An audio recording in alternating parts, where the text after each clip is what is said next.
There's a theater that never closes. Its stage is everywhere. The office where you work, the home where you sleep, the cafe where you meet a friend who smiles too widely. The actors never remove their costumes because the costumes have become their skin. And you, right now, listening to these words, you are both audience and performer. You watch others while others watch you. The curtain never falls because the performance never ends. We begin with a question that will haunt you long after this narration concludes. When someone is kind to you, truly kind, without asking for anything in return, how do you know it is real? How do you distinguish genuine warmth from calculated strategy? The uncomfortable truth is this: you cannot, not always, not with certainty, because the most effective masks are the ones that feel like faces. Welcome to Under the Mask.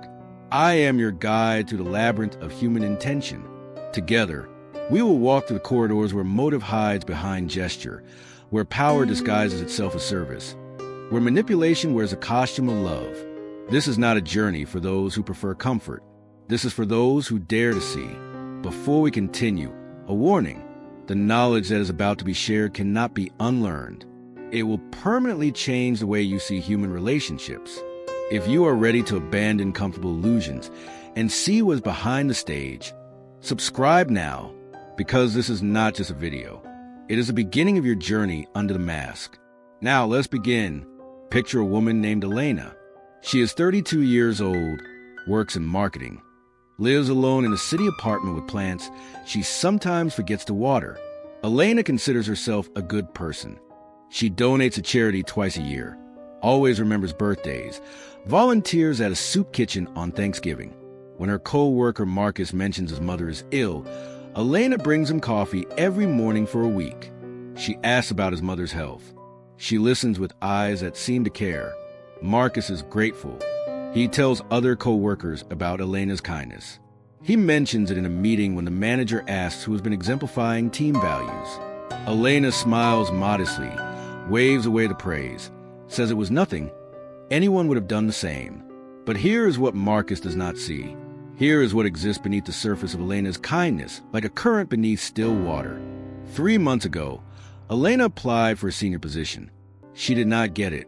Marcus did. Marcus, who joined the company only 2 years ago, while Elena has been there for 5. The rejection burned in her chest like swallowed acid. She smiled when the announcement was made. She congratulated Marcus with a handshake that lasted exactly the right amount of time. And then she went home and threw a glass against her kitchen wall and watched it shatter into pieces too small to count. Elena's kindness toward Marcus is not a lie. This is crucial to understand. She does feel sympathy for his situation. She does care in the way humans care about other humans they see regularly. But beneath that sympathy, intertwined with it like roots beneath soil, is strategy. When she brings him coffee, she is also building an alliance. When she listens to his worries, she is also creating debt. Not the kind of debt that is spoken aloud or written in contracts, but the kind that lives in the space between people, invisible and binding. This is the first mask we examine today, the mask of strategic kindness. It is perhaps the most common mask in the theater of human interaction, and the most difficult to detect because it is made from real emotion. The person wearing it is not pretending to care. They do care, but their care has a purpose beyond itself. Their generosity expects return, even if they never say so, even if they barely admit it to themselves. Carl Jung wrote about the shadow, that part of ourselves we refuse to acknowledge, the impulses and desires we push into darkness because they contradict the story we tell about who we are. Elena's shadow knows exactly what she is doing. Her shadow keeps a ledger of every coffee, every sympathetic word, every moment of support. Her shadow whispers that Marcus owes her now, that when the next opportunity arises, he will remember, he will speak her name, he will return what she has given. But Elena's conscious mind, the part of herself she shows to the mirror each morning, believes she is simply being kind. And this is not self-deception in the way we usually understand it. This is something more complex. This is a human capacity to hold two truths simultaneously, to be both genuine and calculating, to feel real compassion while also maneuvering for advantage. We are not simple creatures. We are theaters within theaters, stages built upon stages, and the deepest performances are the ones we give ourselves. Marcus begins to rely on Elena. When he has a difficult project, he asks for her input. When he needs someone to cover a meeting, he thinks of her first. Their relationship shifts. He sees her as an ally, perhaps even a friend, and Elena, for her part, plays the role with such authenticity that she half believes it herself. She tells herself she is helping because it is the right thing to do. She does not examine the satisfaction she feels when Marcus mentions her contributions in front of senior leadership. She does not question why she keeps mental notes of every favor, every instance of support. 6 months pass. A new position opens, director level, overseeing both Elena's and Marcus's departments. Elena applies, so does Marcus. And here, in this moment, the mask begins to slip, just slightly, just enough to reveal the architecture of bone beneath. Elena schedules a coffee meeting with Marcus. They sit across from each other in a cafe with exposed brick walls and the smell of roasted beans hanging in the air like a question. She stirs sugar into her cup, 1 rotation, 2 rotations, 3. She does not look at him directly. She says she wants to talk about the director position. She says she knows they are both applying. She says she values their friendship too much to let this create tension between them. Marcus relaxes. He smiles. He says he feels the same way. He says may the best person win. He reaches across the table and squeezes her hand, a gesture of camaraderie, of mutual respect. And Elena smiles back, and her smile is warm, and her smile is genuine, and her smile is also a weapon she does not fully realize she is wielding. She says, almost as an afterthought, almost as if the thought just occurred to her, that she has been thinking about his mother. She asks if the treatments are expensive. She asks if he's been managing okay with the medical bills. Marcus's expression changes. Something in his eyes dims just a fraction. He admits it has been difficult. He admits he has been stressed about money. He admits, and this is the crucial moment, that the promotion would make a significant difference for his family. Elena knows. She says she understands. She says family comes first. She says nothing else. But the silence that follows is not empty. It is full of implication, heavy with unspoken meaning. She has reminded him of his vulnerability. She has placed his need next to her own and let him weigh them. She has not asked him to withdraw from consideration. She has not manipulated him overtly. She has simply shown him the board, the pieces, the position of play, and now she waits to see what he will do. This is manipulation at its most sophisticated. It does not announce itself. It does not threaten or demand. It simply arranges reality in a particular way and allows the other person to draw their own conclusions. Elena can tell herself, and she does, that she was only expressing concern, that she was being a friend, that whatever Marcus decides is his own choice. And technically this is true, but truth, like kindness, can be a tool. It can be shaped and angled to catch the light in specific ways. Niccolo Machiavelli understood this 500 years ago. We wrote that it is better to be feared than loved, but better still to appear loving while maintaining the capacity for fear. The most effective power is the kind that does not look like power. The most successful manipulation is the kind that feels like care. Elena has not threatened Marcus. She has loved him into a corner. 3 days later, Marcus withdraws his application. He sends Elena a message saying he has decided to focus on his current role, that the timing is not right, that he wishes her the best. Elena responds with surprise, with concern, asking if he is sure, offering to talk if he needs to. And perhaps, in this moment, she even feels guilty. Perhaps she lies awake that night wondering if she pushed too hard, if she used his pain against him. Perhaps her shadow and her conscious mind finally meet in the darkness of her bedroom and acknowledge each other.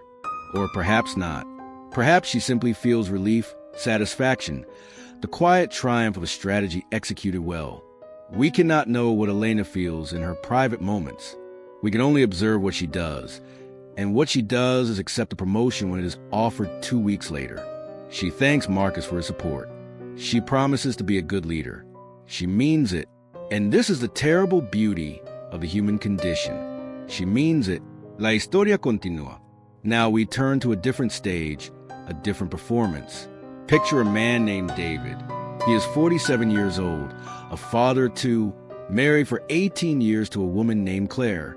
David is known among his friends as the peacemaker, the one who smooths over conflicts, who always sees both sides, who never raises his voice. His children adore him. His wife trusts him. He has built a life that looks, from the outside, like a monument to stability and kindness. But there's a crack in the monument, thin as a hair, invisible unless you know where to look. And we, as observers, as students of the mask, we know where to look. We look at the moments between moments, the pauses between words, the space where intention lives before it becomes action. Claire wants to go back to school. She has been talking about it for months, maybe years. She wants to finish the degree she abandoned when their first child was born. She has research programs, calculated costs, figure out how she could manage classes around her part-time job and the children's schedules. She is excited in a way David has not seen her excited in a long time. Her eyes brighten when she talks about it. Her voice lifts. She becomes, for those moments, the woman he married before responsibility and routine wore grooves into both of them.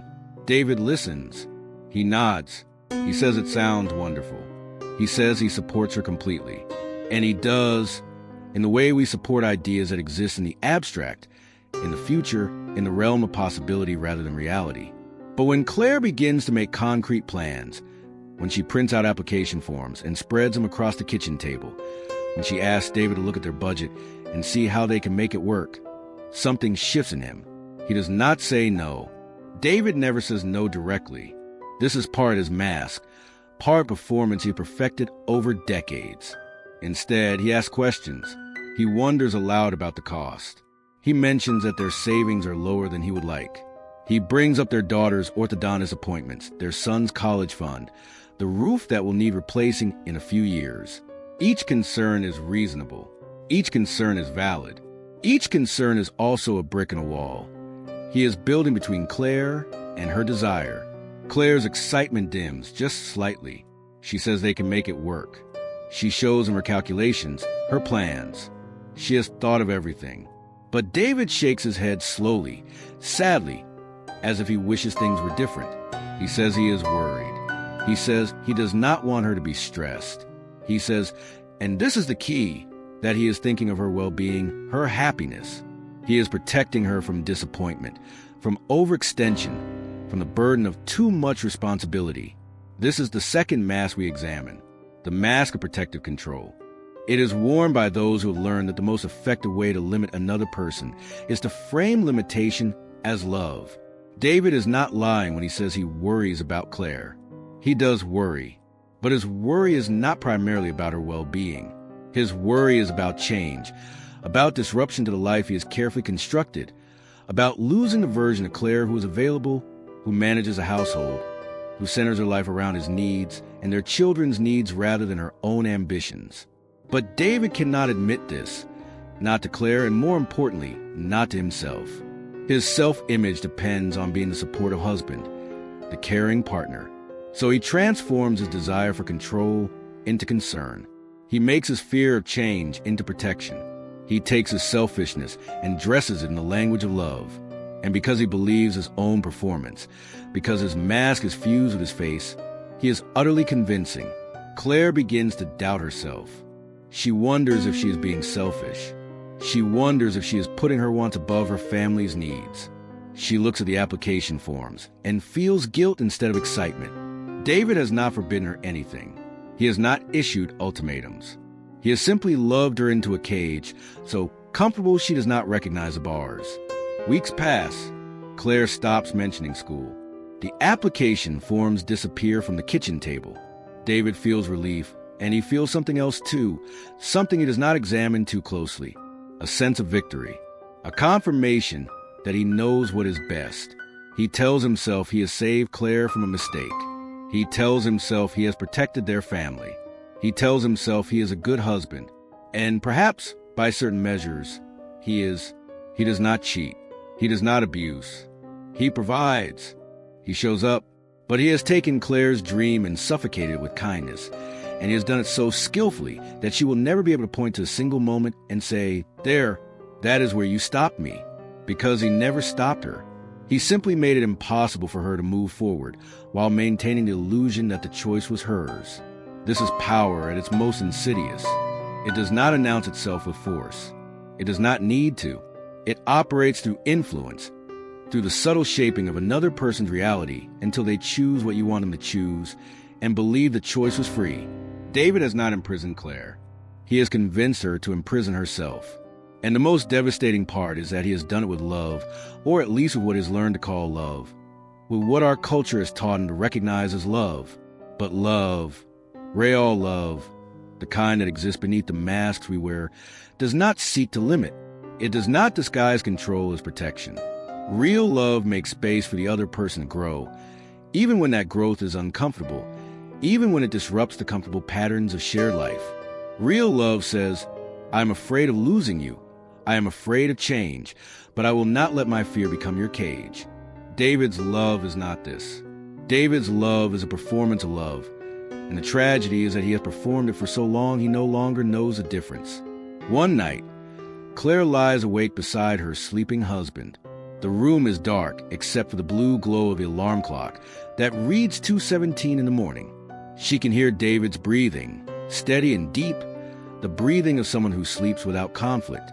And she realizes in that moment that she is angry, not the hot, explosive anger that demands expression, but the cold, deep anger that has nowhere to go, that turns inward and becomes depression, resignation, a slow dimming of the self. She realizes that she has been managed, that her life has been gently, lovingly, carefully shaped by someone else's needs disguised as concern for her own. And the worst part, the part that makes her want to scream into the darkness, is that she cannot even blame him, because he has never done anything she can point to. He has never been cruel. He has only been worried. He has only been protective. He has only loved her in the way he knows how to love, which is to say, in the way that keeps her small enough to fit into his life without disrupting it. But Claire does not scream. She does not confront. She simply lies there in the darkness, feeling the weight of all the years ahead, all the dreams she will not pursue, all the versions of herself she will never become. And in the morning, she will wake up and make breakfast and ask David how he slept, and he will say he slept well, and she will smile, and her smile will be a mask, and the performance will continue. La historia continua. Let us shift our gaze now to a different kind of theater, a different kind of mask. Picture a young man named Jordan. He is 24 years old, works in tech, lives with 3 roommates in a house that always smells faintly of old pizza and ambition. Jordan is charming. This is the first thing people notice about him. He has a smile that makes you feel like you're the only person in the room, a way of listening that makes you want to tell him your secrets, a talent for making people feel seen. Jordan has a friend named Alex. They met in college, bonded over late-night conversations about philosophy and the future, stayed close even after graduation when their lives took different paths. Alex trusts Jordan completely. When Alex is going through a difficult breakup, Jordan is there. When Alex loses his job, Jordan offers support, advice, connections.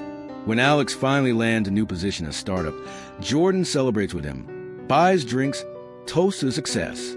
The startup grows quickly. Within a year, they are hiring. Alex mentions to Jordan that they are looking for someone with a skill set. Jordan expresses interest.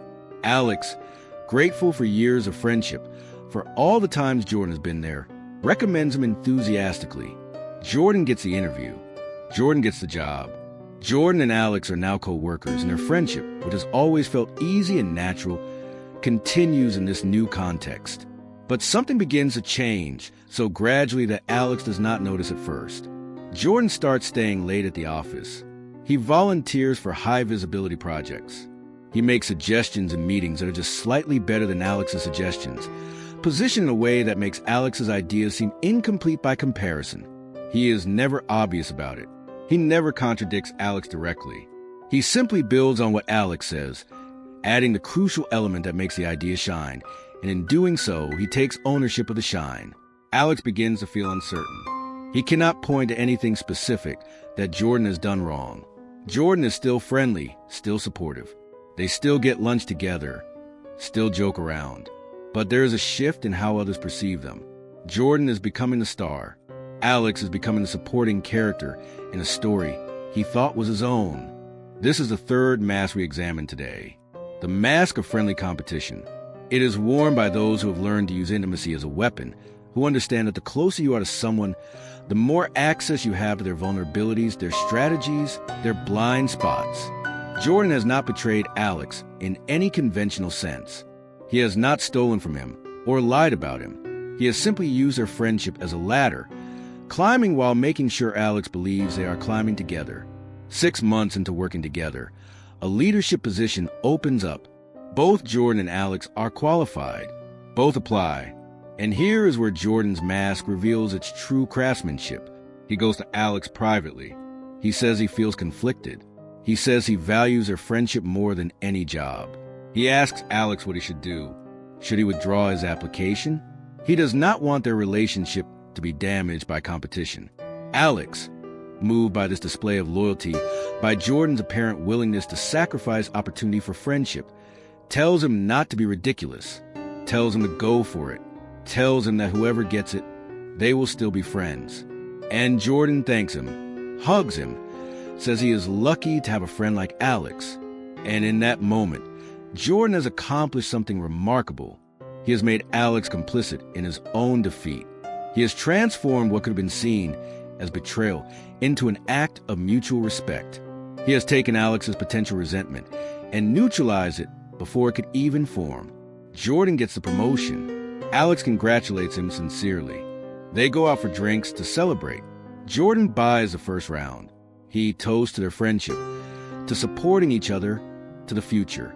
And Alex smiles and drinks and feels a strange hollowness he cannot name, a sense that something has been taken from him, but he cannot identify what or how or when. The truth is that Jordan has been taking from Alex since the beginning. Not money, not possessions, but something more valuable. Opportunity, visibility, the space to shine. Jordan has used their friendship as cover for a systematic campaign of positioning himself above Alex while maintaining the appearance of quality. And the brilliance of his strategy is that Alex can never accuse him of anything without seeming paranoid, jealous, ungrateful for all the times Jordan has been a good friend. Because Jordan has been a good friend. This is what makes this mask so difficult to detect, so painful to acknowledge. Jordan's support was real. His advice was genuine. His celebration of Alex's successes was authentic.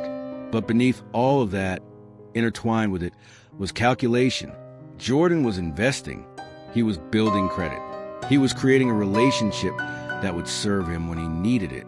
And when the moment came, he cashed in, and he did it so smoothly that Alex helped him do it. This is the dark art of social manipulation. It does not require cruelty. It does not require obvious deception. It only requires understanding that relationships are systems of exchange, that trust is a resource that can be cultivated and harvested, that the person who cares less has more power. Jordan cares about Alex, but he cares about his own advancement more. And because he has never pretended otherwise to himself, because he has always been clear about his priorities in the privacy of his own mind, he can act with clarity and purpose that Alex, who believes in the purity of their friendship, cannot match. Months pass. Jordan thrives in his new role. Alex continues in his position, doing good work, being reliable, but somehow never quite breaking through to the next level. He watches Jordan in meetings, watches how he commands attention, how he frames ideas, how he builds alliances. And slowly, painfully, Alex begins to understand. Not all at once, not in a single moment of revelation, but in small realizations that accumulate like snow, each one light and cold and undeniable. He understands that Jordan has been studying him, that every conversation they've had, every vulnerability Alex has shared, has been information Jordan has filed away and used. He understands that their friendship, while real, has never been equal. That Jordan has always been playing a game Alex did not know they were playing. And the most painful realization of all is that he cannot even be angry because Jordan has never lied. Jordan has simply been more strategic, more willing to use their relationship as a tool, more comfortable with the idea that love and manipulation can coexist. Alex begins to withdraw, not dramatically, not with confrontation, but with the slow pulling back of someone who has learned that closeness is dangerous. He is still friendly with Jordan at work.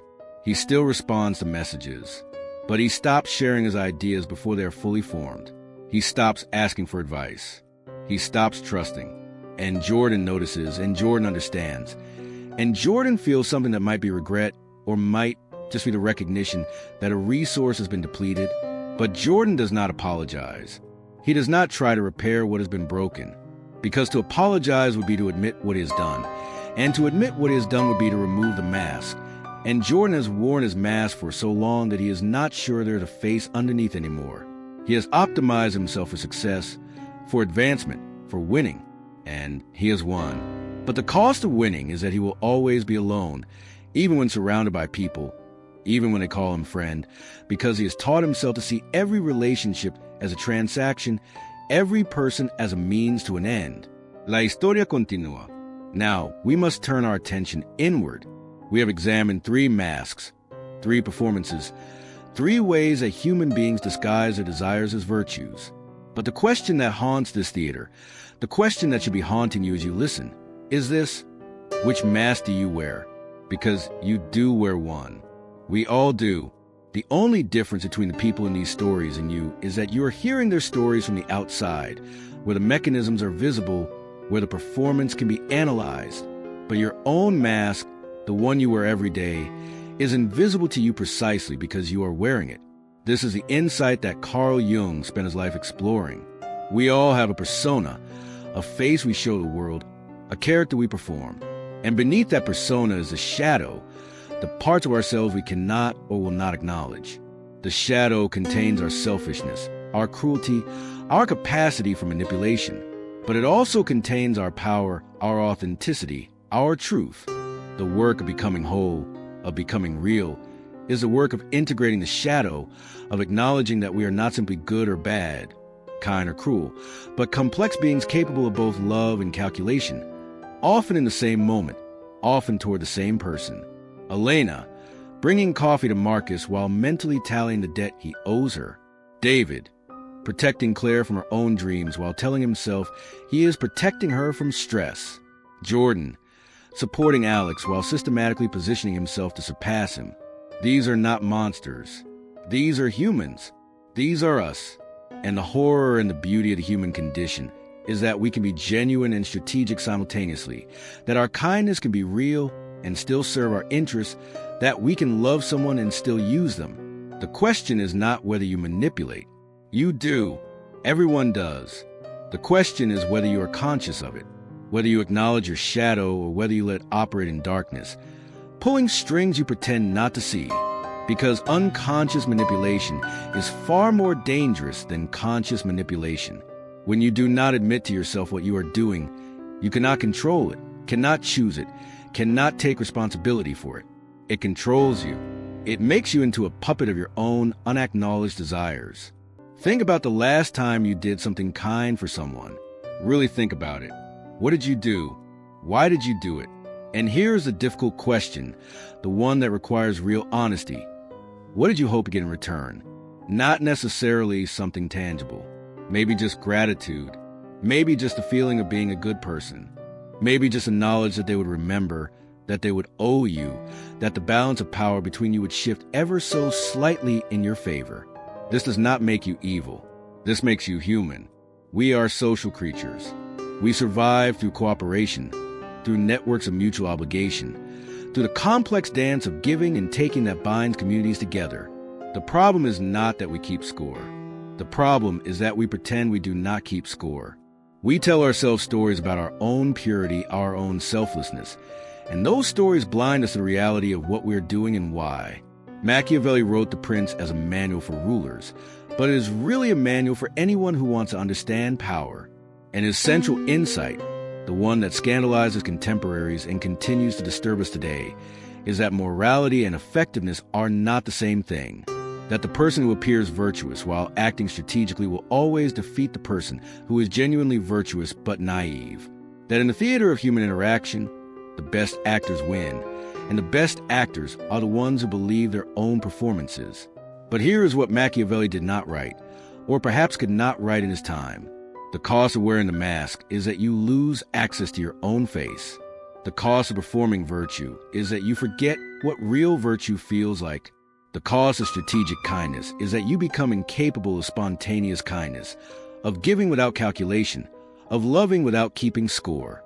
You win the game, but you lose yourself. And eventually, you look in the mirror and see only the mask, and you cannot remember what you look like before you put on. This is a tragedy at the heart of manipulation. It works. It gets you what you want.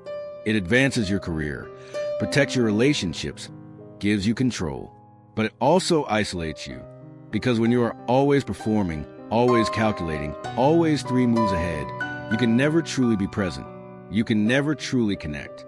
You can never let someone see you, really see you, because you're not sure there is anything beneath the performance to see. Jordan, successful and alone. David, in control and disconnected. Elena, promoted and hollow.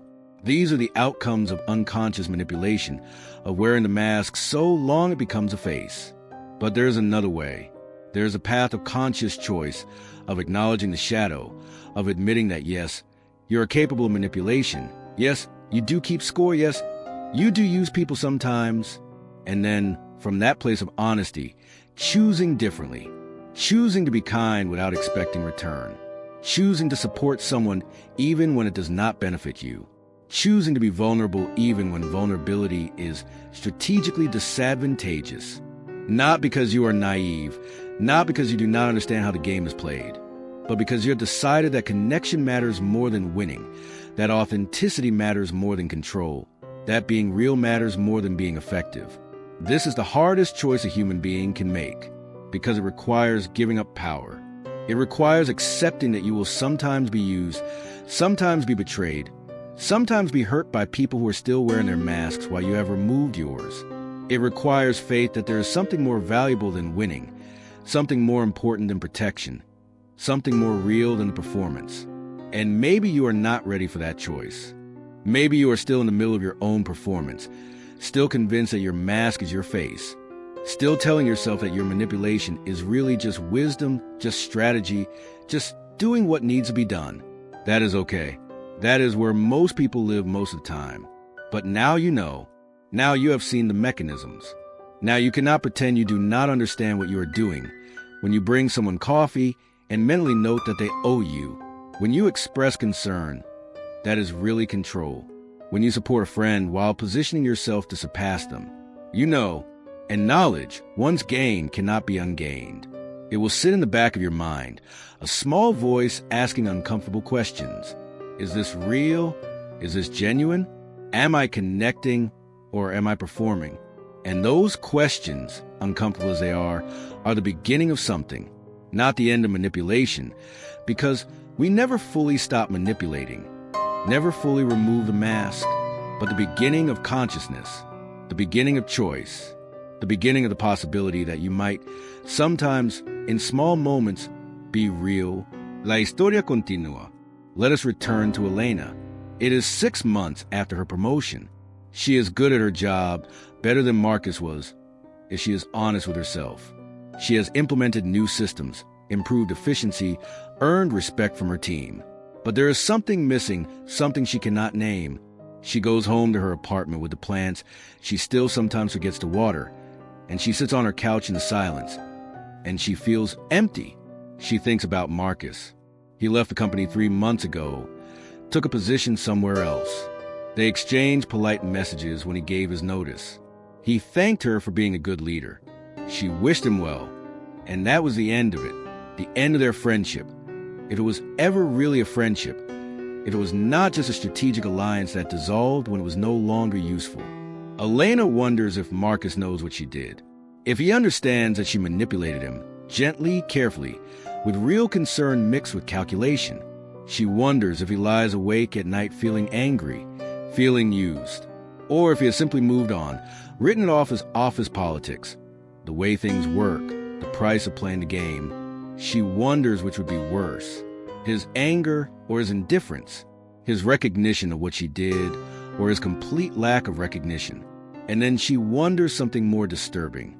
She wonders if she has any relationships that are not strategic, If there's anyone in her life she has not, at some level, manipulated or managed or positioned herself with, she thinks through her friendships, her family connections, her romantic relationships, and in each one, she can see the calculations, the ways she has shaped herself to be what they need.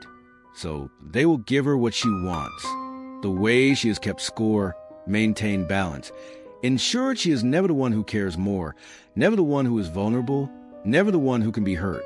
She has protected herself brilliantly. She has optimized every relationship for her benefit, and she is completely, utterly alone, not physically alone. She has people she can call. People would say they are her friends, but alone in the way that matters. Alone in the sense that no one really knows her. No one sees past the performance. No one has access to the parts of herself she keeps hidden, the fears and doubts and desperate longings that she has learned to bury so deep she barely acknowledges them herself. This is the moment of reckoning that comes, eventually, to everyone who wears a mask of strategic kindness. The moment when you realize that you have won everything you wanted and lost everything that matters. The moment when success tastes like ashes. The moment when you understand that connection cannot be manufactured, that love cannot be optimized, that the things that make life worth living are precisely the things that cannot be controlled. Elena sits on her couch in the silence of her apartment, and she cries. Not the pretty crying of movies, but the ugly, gasping crying of someone who has been holding something in for too long. She cries for Marcus, for friendship they might have had if she had been brave enough to be real. She cries for herself, for all the years she has spent performing, calculating, protecting. She cries for the version of herself she might have been if she had learned to trust, to be vulnerable, to give without keeping score. And then, because she is still Elena, because the mask does not come off easily or completely, she stops crying. She washes her face. She makes tea. She sits back down and opens her laptop and begins to plan her next move, because this is what she knows how to do. This is who she has become. And changing, really changing, is harder than any promotion, any strategy, any performance she has ever attempted. But maybe, just maybe, something has shifted. Maybe the next time she brings someone coffee, she will notice the calculation. Maybe she will choose, just once, to give without expecting return. Maybe she will risk being the one who cares more, who is vulnerable, who can be hurt. Maybe she will fail. Maybe she will be used. Maybe she will regret it. But maybe, in that moment of genuine giving, she will remember what it feels like to be real. And maybe that memory will be enough to start building something different, something that looks less like strategy and more like life. La historia continua. Now let us return to David and Claire. It is a year after Claire abandoned her plans to return to school. On the surface, everything is fine. They have dinner together every night. They watch television. They attend their children's school events. They maintain the routines that have defined their marriage for 18 years. But something has changed, something subtle and profound. Claire has become quiet, not silent, but quiet in a way that is different from before. She still speaks, still participates in conversations, still manages a household, but there is a distance in her eyes, a sense that she is not fully present, that part of her has gone somewhere David cannot follow. He notices it, of course. He asks if she is okay. She says she is fine. And he accepts this answer because to push further would be to acknowledge that something is wrong. And acknowledging that something is wrong would require examining his role in making it wrong. David tells himself that Claire is just tired, that she is going through a phase, that she will come back to herself eventually. He does not consider that the self she is coming back to might be different from the self he wants her to be. He does not consider that his protection has become a prison, that his love has become a limitation, that his fear of change has changed her in ways he did not intend and cannot control. One evening, Claire is washing dishes. David comes up behind her, puts his arms around her waist, kisses her neck. It is a gesture he has made 1,000 times, a gesture of affection, of connection. But Claire stiffens, just for a moment, just a fraction of a second, but David feels it. He feels her body reject his touch before her mind overrides the response, and she relaxes, leans back into him, makes the appropriate sound of affection. But that moment of stiffness haunts him. He lies awake that night, listening to her breathe beside him, and he wonders what it meant. He wonders if she is angry with him. He wonders if she blames him for something. He wonders if she still loves him. And beneath all those questions is a deeper question, one he cannot quite articulate, one that terrifies him. Does he still love her? Or does he just love the idea of her, the version of her that fits into his life without disrupting it? The Claire who exists to support him rather than be her own person? He does not want to answer that question, so he turns away from it. He tells himself he is being paranoid. He tells himself their marriage is fine. He tells himself that all couples go through phases, that this is normal, that it will pass. And maybe it will pass. Maybe Claire will adjust to the life she has, will find contentment in the role she has been given, will stop mourning the dreams she has buried. Maybe she will become the person David needs her to be. Or maybe she will not. Maybe the distance in her eyes will grow. Maybe the stiffness when he touches her will become more frequent, more pronounced. Maybe one day she will stop pretending to relax into his embrace. Maybe one day she will say the words that have been building in her for months or years. I am not happy. I have not been happy for a long time, and you are the reason why. And when that day comes, if it comes, David will be shocked. He will not understand. He will say he has only ever tried to protect her, to take care of her, to love her, and he will mean it. He will genuinely not understand how protection became control, how care became limitation, how love became a thing that killed her spirit, because he has never examined his motives. He has never looked beneath the mask of the concerned husband to see the frightened man who needs his wife to stay small so he can feel big. This is the cost of the mask of protective control. It does not just limit the other person. It limits you. It keeps you from growing, from changing, from becoming someone who can love without needing to control. It keeps you trapped in a performance of care that is really about fear. And eventually, the person you are protecting will realize they need protection from you. But there's still time. There's always time until there's not. David could choose differently. He could notice Claire's distance, and instead of dismissing it, he could ask about it. Really ask. Not the casual, are you okay? That expects the answer, I'm fine.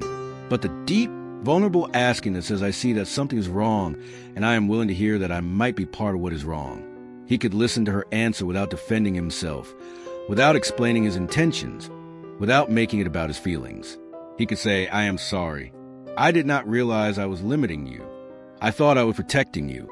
But I see now that I was protecting myself from the fear of losing you, from the fear of change, from the fear of who you might become if I let you grow. And I'm going to work on that fear. I'm going to try to love you in a way that makes space for you to be fully yourself, even if that self is different from what I expected, even if that self disrupts our comfortable life, even if that self scares me. He could say these things. He could do this work. But it would require removing the mask. It would require admitting that his love has been conditional, that his support has been strategic, that his protection has been control. It would require facing his shadow, acknowledging the part of himself he has kept hidden, becoming conscious of what he has been doing unconsciously. And that is hard. That is perhaps the hardest thing a human being can do. So probably he will not do it. Probably he will continue as he has been, telling himself everything is fine, dismissing the signs of Claire's unhappiness, maintaining the performance until it becomes unsustainable. And one day, maybe in a year, maybe in 5 years, maybe in 10, Claire will leave or she will stay but be gone in every way that matters. And David will be confused and hurt and will tell everyone who will listen that he does not understand what happened, that he did everything right, that he loved her the best way he knew how. And that last part will be true. He did love her the best way he knew how. The tragedy is that the way he knew how to love was not enough, was not real, was not the kind of love that allows another person to breathe. La historia continua. And what of Jordan? Let us visit him 2 years after his promotion. He has continued to rise. He is now a director, managing a team of 12, respected by leadership, known throughout the company as someone who gets things done. He has achieved everything he set out to achieve.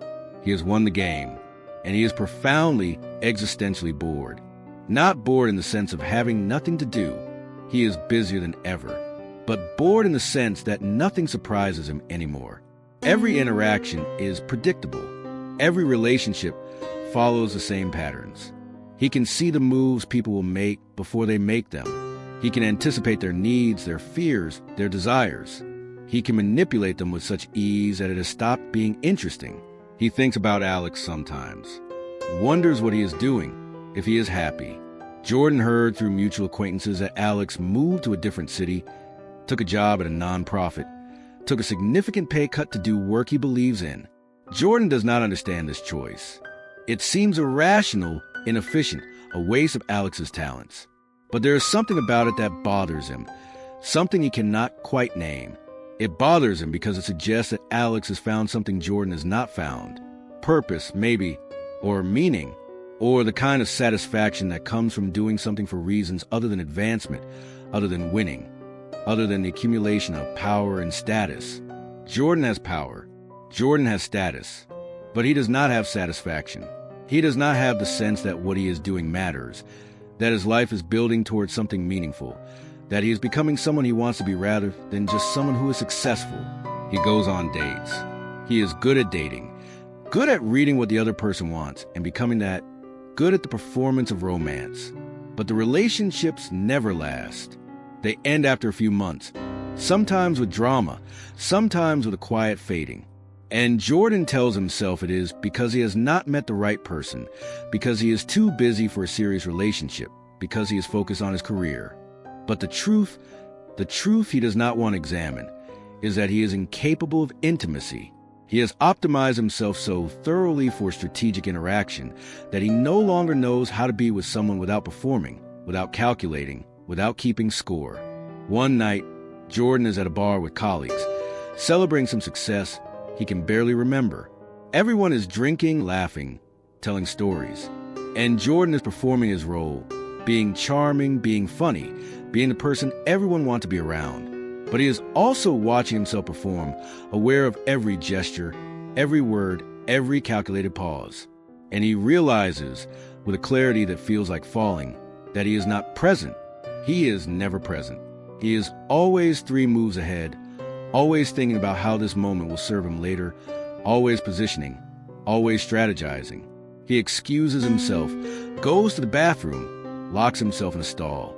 He sits on the closed toilet lid and puts his head in his hands and tries to remember the last time he did something without calculation, the last time he spoke without thinking about how his words would be received, the last time he felt something genuine, something that was not part of a performance.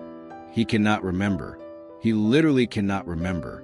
And in that moment, in a bathroom stall in a bar he will not remember the name of, Jordan understands what he has done to himself. He has won. He has achieved everything he wanted. And in the process, he has erased himself. There is no Jordan anymore. Not really. There is only a performance of Jordan. The mask that has become so complete, so total, that there is nothing underneath. He has optimized himself out of existence. He could change. He could choose, right now, to start being real.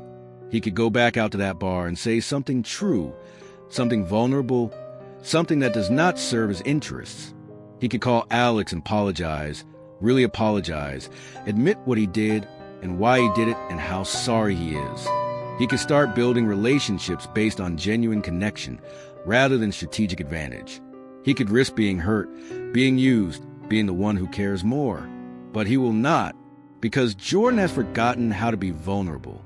He has trained himself so thoroughly to see every interaction as a game, every person as a player, every relationship as a transaction, that he cannot imagine another way of being. Vulnerability looks like weakness to him. Genuine emotion looks like a tactical error. Love looks like giving someone a weapon they can use against you.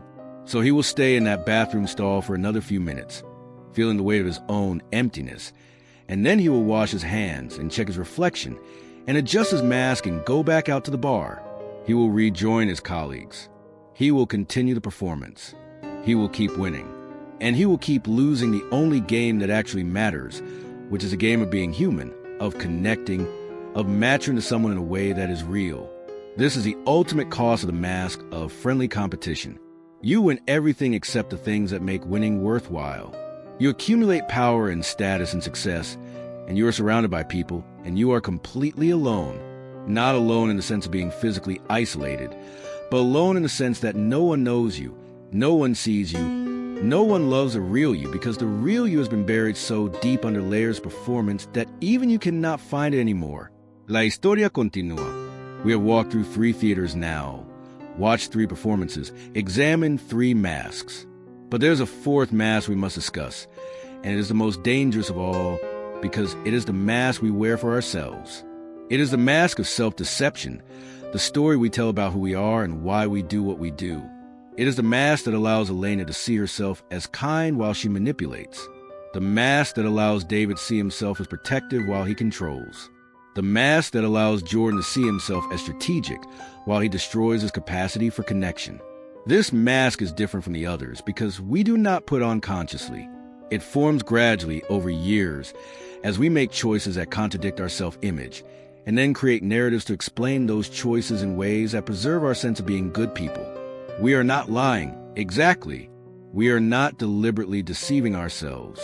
We are simply interpreting our actions in the most favorable light possible, emphasizing our good intentions while minimizing our selfish motives, remembering the times we were generous while forgetting the times we were cruel. This is what psychologists call cognitive dissonance, the discomfort we feel when our actions contradict our beliefs about ourselves.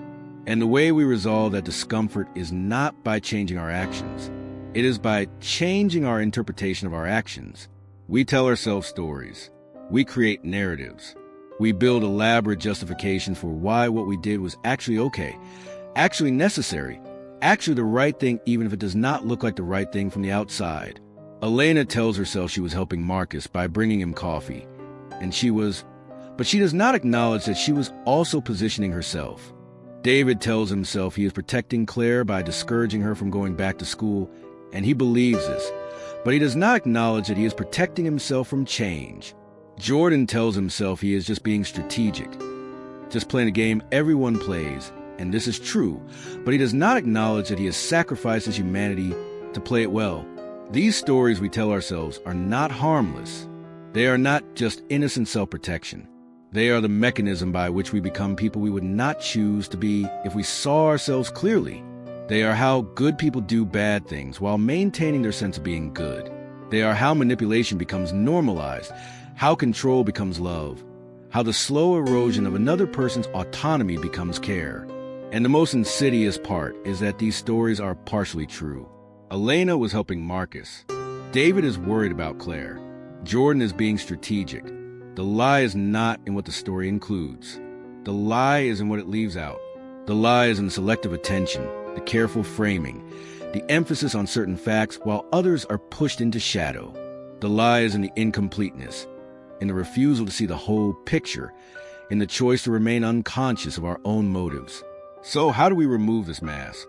How do we see ourselves clearly when our entire psychological apparatus is designed to prevent us from seeing ourselves clearly? This is the central challenge of human development.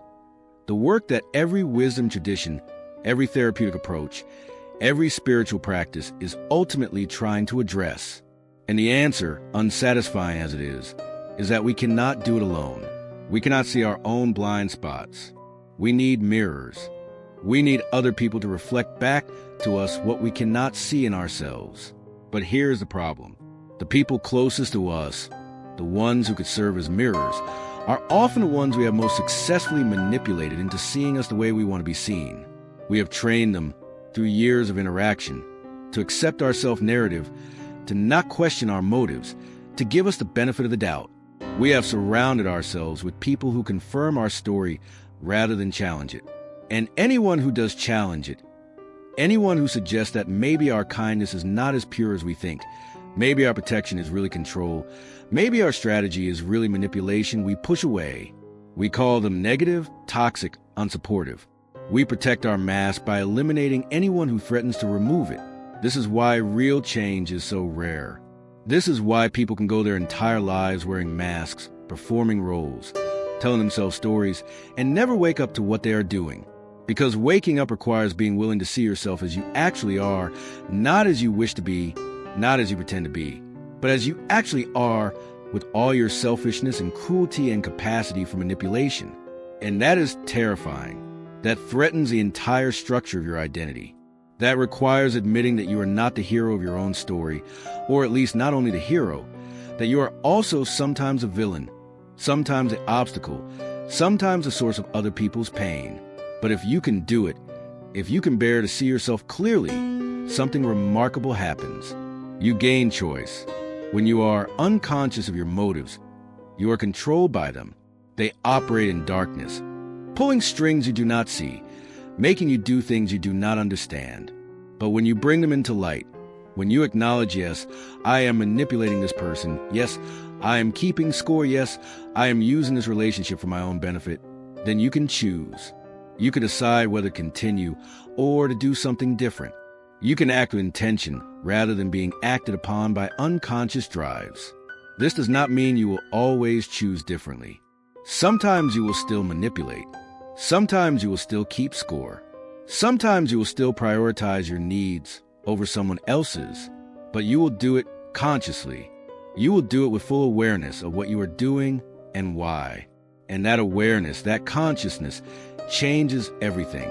It transforms manipulation from something that happens to you, something you're compelled to do by forces you do not understand, into something you choose, something you take responsibility for, something you can modify or stop if you decide the cost is too high.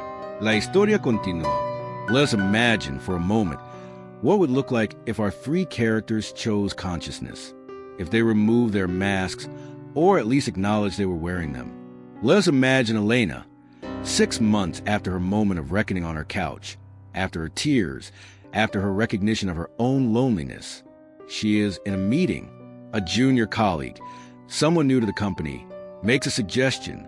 It is a good suggestion, one that could get attention from leadership. And Elena feels a familiar impulse, the impulse to build on it, to add the crucial element that will make it shine, to take ownership of the shine. But this time, she notices the impulse. She sees it clearly. She recognizes it as a pattern she has been running her entire career, the pattern that has brought her success and isolation. And she makes a different choice. She does not add to the suggestion. She simply supports it. She says, "That is a great idea. Let us develop it." She gives a junior colleague space to shine.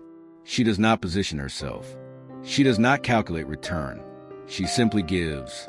And it feels strange. It feels uncomfortable. It feels like she is losing something, giving up an advantage, making a tactical error. But it also feels like something else. It feels like relief. Like putting down a weight she has been carrying so long she forgot it was heavy. Like breathing after holding her breath. Like being real, just for a moment, just in this small way. The junior colleague's idea succeeds. They get recognition. They thank Elena for her support. And Elena feels something she has not felt in a long time. She feels genuinely happy for someone else's success. Not strategically happy. Not happy because it served her interests, but just happy. Happy because she helped someone without needing to take credit. Happy because she gave without keeping score. Happy because, for once, she was kind without calculation. This does not transform her completely. She still catches herself manipulating, still notices the impulse to position and calculate and keep score. But now she sees it. Now she has a choice. And sometimes, not always, but sometimes she chooses differently. And slowly, gradually, she begins to build relationships that feel different. Relationships where she can be vulnerable, where she can care more, where she can risk being hurt. Relationships that are real. Now imagine David. Imagine him finally having the conversation with Claire that he has been avoiding. Imagine him saying, "I see that you are unhappy. I see that I've been controlling you while telling myself I was protecting you. I see that my fear of change has limited your growth. And I am sorry. I am so sorry. I do not know if I can change. I do not know if I can learn to love you in a way that makes space for you to be fully yourself. But I want to try. Will you help me try?" And imagine Claire, who has been distant for so long, who has been planning her exit or her resignation to a half-life. Imagine her hearing these words. Imagine her seeing, for the first time in years, Not the mask of the concerned husband, but the face of the frightened man beneath. Imagine her recognizing his vulnerability, his genuine desire to change, his willingness to admit what he's been doing. It does not fix everything. It does not undo the years of limitation, the dreams that were buried, the resentment that has accumulated. But it is a beginning. It is an opening. It is a possibility that their relationship could become something real rather than something performed. David begins therapy. He begins the hard work of examining his need for control, his fear of change, his inability to tolerate Claire's autonomy. He begins to see how his childhood, his parents' divorce, his mother's abandonment, shaped his belief that love is conditional, that people leave, that the only way to keep someone is to make them need you. He begins to understand that the protection of Claire was really an attempt to protect himself from the terror of being left. And with that understanding comes a possibility of change. Not easy change, not quick change, but real change. He starts noticing when he is about to express concern that is really control. He catches himself before he builds a wall of reasonable objections. He practices, awkwardly at first, supporting Claire's autonomy even when it scares him. He encourages her to apply to school again. He helps her figure out the budget. He takes on more of the household responsibilities, so she has time to study. And it is hard. It is so hard. Every day he fights the impulse to sabotage, to express worry, to find reasons why this is not a good idea. But he fights it because he has seen what his control has done to Claire, to their marriage, to himself. He fights it because he has decided that he would rather risk losing her by letting her grow than slowly kill her spirit by keeping her small. He fights it because he has finally understood that real love is not about possession. It is about liberation. Now imagine Jordan. Imagine him leaving that bathroom stall, but instead of going back to performance, instead of adjusting his mask and rejoining his colleagues, imagine him making a different choice. Imagine him leaving the bar, getting in his car, driving to Alex's old apartment, the one he lived in before he moved away. Of course, Alex is not there anymore. But Jordan sits in his car outside the building, and he takes out his phone and he calls Alex. Alex answers, surprised. They have not spoken in over a year. Jordan does not know what to say. He has rehearsed nothing. He has no strategy.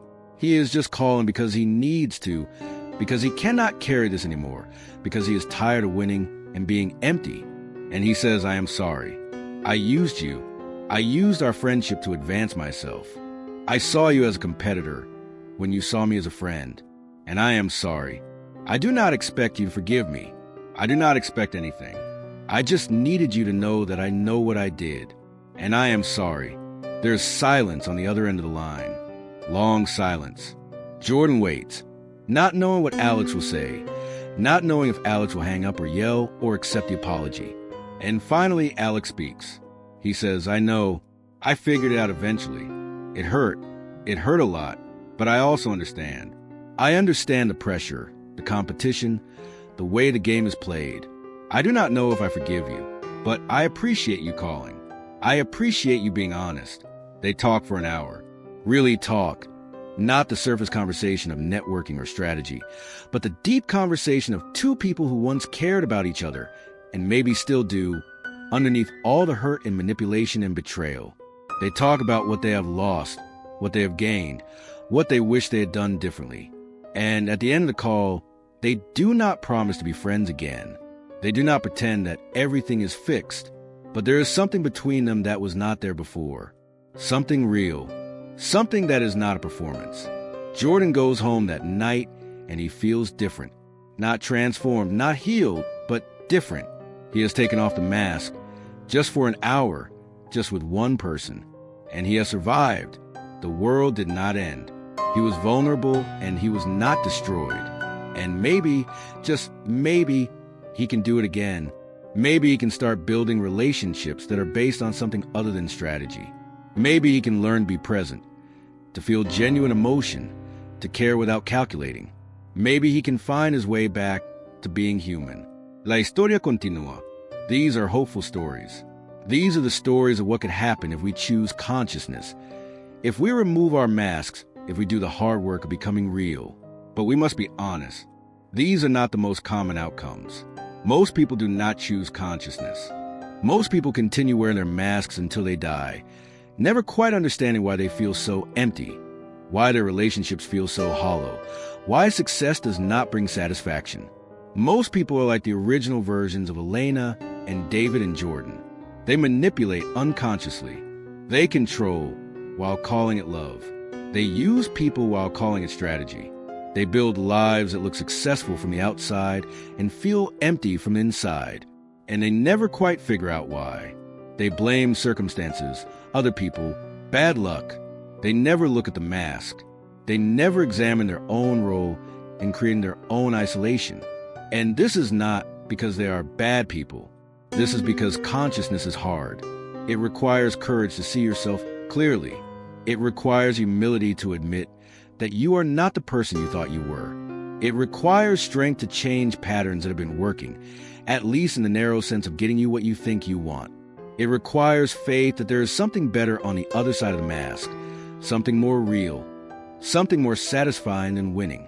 Most people do not have that courage, that humility, that strength, that faith.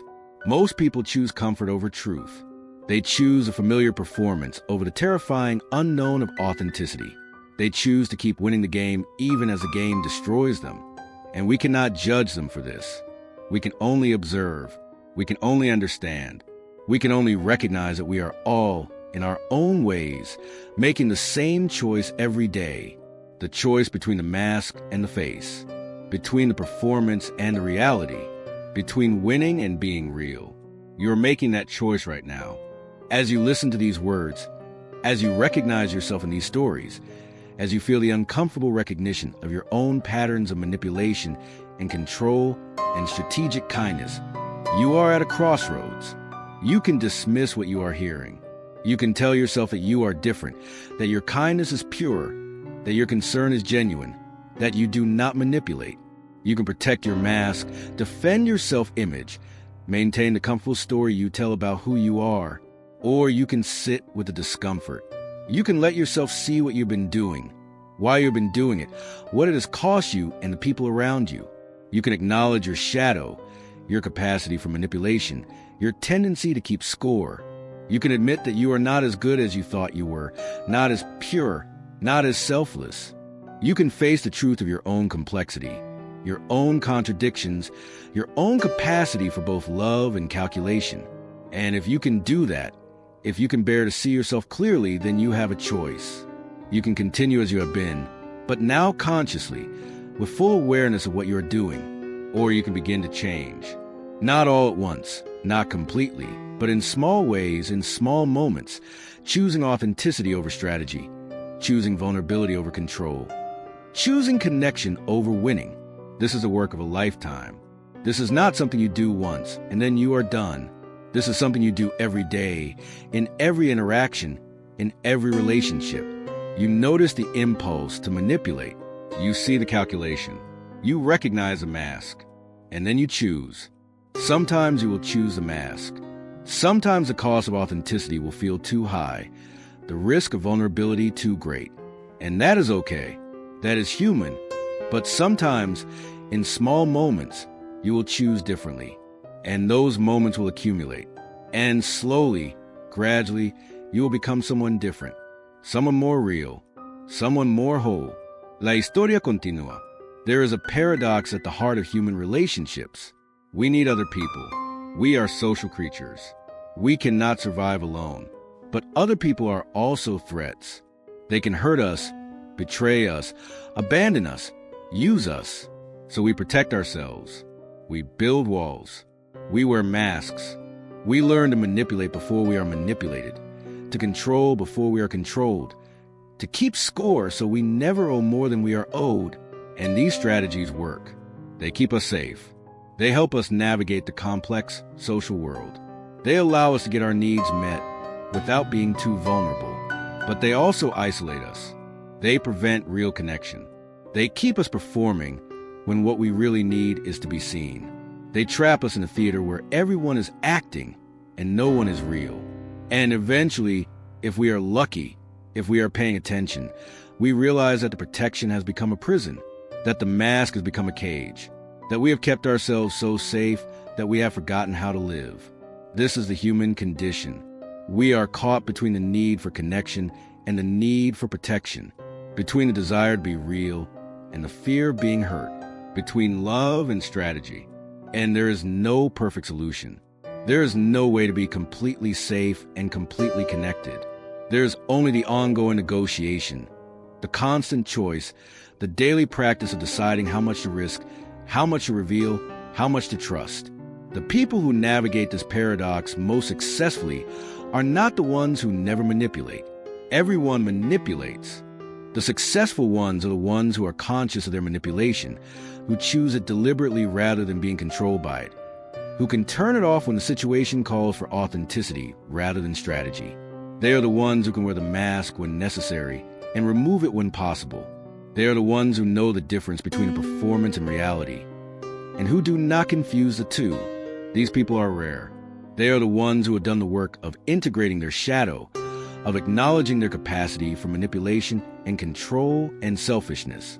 They are the ones who can look at themselves clearly and say, yes, I am capable of using people, and I choose not to in this moment.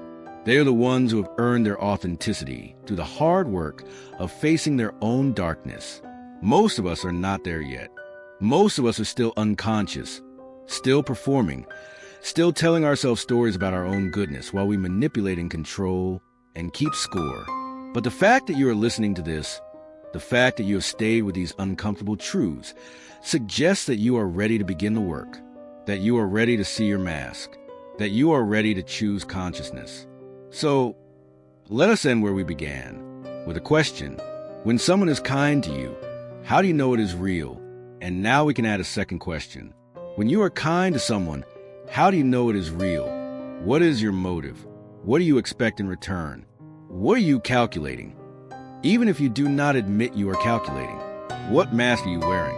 And more importantly, are you willing to see it? Are you willing to acknowledge it? Are you willing to choose differently? These questions do not have easy answers. They require ongoing examination, ongoing honesty, ongoing courage. They require you to become a student of your own behavior, an observer of your own patterns, a witness to your own performance. They require you to develop what Buddhists call mindfulness, what psychologists call metacognition, what we might simply call awareness, the ability to watch yourself while you are acting, to see your motives while you are pursuing them, to recognize your mask while you are wearing it. This awareness is uncomfortable. It ruins the easy pleasure of unconscious manipulation. It makes it harder to tell yourself comforting stories about your own goodness. It forces you to see your own selfishness, your own cruelty, your own capacity for using people. But it also gives you freedom, the freedom to choose, the freedom to change, the freedom to become someone who is real rather than someone who is simply successful at performing. And here's the final truth, the one that might offer some comfort in the midst of all this uncomfortable recognition. You are not alone in this. Everyone is wearing masks. Everyone is manipulating. Everyone is keeping score. The person you admire most, the one who seems so authentic, so genuine, so real, they are also performing. They are also calculating. They are also protecting themselves while pretending to be open. The difference is only in degree, in consciousness, in the willingness to acknowledge what they're doing. We are all actors in the theater of human interaction. We are all performing roles, wearing costumes, speaking lines we have rehearsed. The question is not whether you are performing. The question is whether you know you are performing, whether you can step back from performance and see it for what it is, whether you can choose your role rather than being controlled by it, whether you can, in moments of courage, step off the stage entirely and be real, even if just for a moment, even if just with one person, even if just with yourself. This is the work. This is the journey. This is what it means to go under the mask, to see what is hidden, to acknowledge what we would prefer to deny. It is not comfortable. It is not easy. It is not the kind of knowledge that makes you feel good about yourself or the world. But it is true. And truth, uncomfortable as it is the only foundation on which you can build something real. So we return to Elena, sitting on her couch in her apartment with the plants she sometimes forgets to water. We return to David, lying awake beside his wife, feeling the distance between them and not understanding why. We return to Jordan. In a bathroom stall in a bar he will not remember, recognizing his own emptiness. These are not endings. These are beginnings. These are the moments when the mask slips, when consciousness breaks through, when the possibility of change emerges. What they do with those moments is up to them. What you do with this moment is up to you.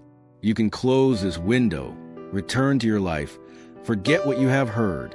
You can protect your mask, maintain your performance, continue as you have been, or you can sit with the discomfort. You can examine your own patterns.